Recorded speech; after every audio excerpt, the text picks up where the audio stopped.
Opus is a new horror comedy movie directed by Mark Anthony Green. It's being released by A24.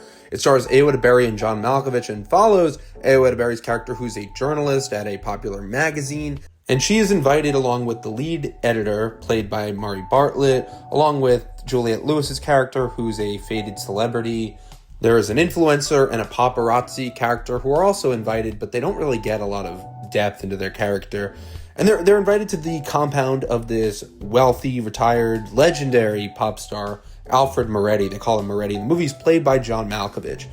And he is this musician, I kind of think like Morrissey, or like any faded rock star, really, who just hasn't been around for 30 years. And now he wants them to listen to his album and come to his house to do it. And honestly, on paper, this seems like a really cool concept. Even from the trailer, I think there was only one trailer, at least, that I saw. It doesn't give away any of the horror elements, but a lot of people are already comparing this to a mix of the recent, like, satirical horror comedy culty films that have come out since Get Out in 2017. And there have been a lot of movies since 2017 like this, like The Menu and Don't Worry, Darling and Blink Twice. There's been Midsommar comparisons, really, because this has a lot of cult imagery in it. And on paper, I really think that Opus could have been excellent. I mean, going into this movie, I give it the benefit of the doubt. I went to see this on a Tuesday night at 10:30 p.m.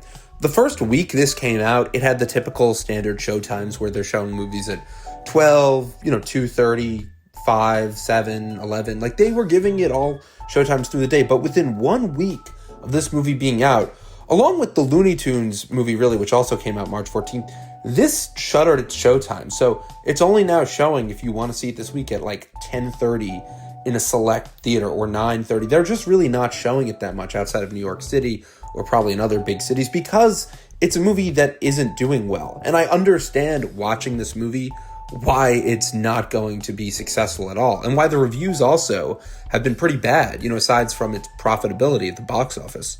It's a movie that I really, really wanted to like, because I really do love original stories. I love giving original stories, especially horror ones, a chance. But I think the main issue here is how entertaining this is, and how this does not function as a horror movie at all. The problem with this movie, and why I think this movie is just already a total flop, dead on arrival, and it probably won't have a cult memory or lasting impression, because to do that, a movie needs to have its own kind of quirks, its own weirdness. But this movie doesn't have that. Of course, you have John Malkovich, who is excellent. He's perfectly cast as Moretti. And honestly, right there, I think that's probably one of the few rewatchability factors here. Of course, alongside Ayoade Berry, in her first, I gotta say, like, horror movie scream queen role, I don't think she's done a movie like that, off the top of my head. But she's really great. It just stinks that the material is not fully reaching its potential, because everyone is good in this. There's a character played by Amber Midthunder who was so good in Novocaine, and she was really good in Prey, where she had great roles in those films. And here she has a small role, and she plays it well, but there's such a tonal shift towards the end of this film, and she just can't do anything with that. And I mean, that goes for a lot of the other characters, especially Juliette Lewis and Murray Bartlett. All these characters who, honestly, going into this movie with the pacing, they all get invited to this compound of this famous musician, and it has all these, like, hints at horror. That's where I say that, Get Out kind of started this trend with this. Although Get Out did its story with its satire really well.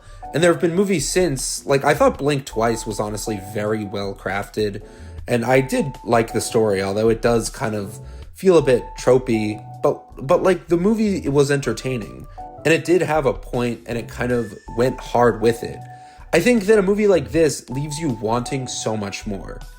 I'm going to get into spoiler territory, but before I do, don't worry, I'll put a spoiler warning. I just want to say, for anyone who may not have seen the movie, it definitely starts entertaining, but it drags out that initial hook. And it never really gives you anything that satisfying that kind of resolves that setup. You have this celebrity, you have people worshiping him. The movie kind of gives you the vague details of it and the imagery that you would associate with it. Like, there are some really cool scenes in here where it's just John Malkovich being weird or performing a song. And all of these things lead up to kind of the big ending, I guess. But the issue with that is none of it ever really feels worth it. Like, there's so much time in the beginning where they're just walking around the compound. John Malkovich is showing off his house, or you're seeing how this cult operates.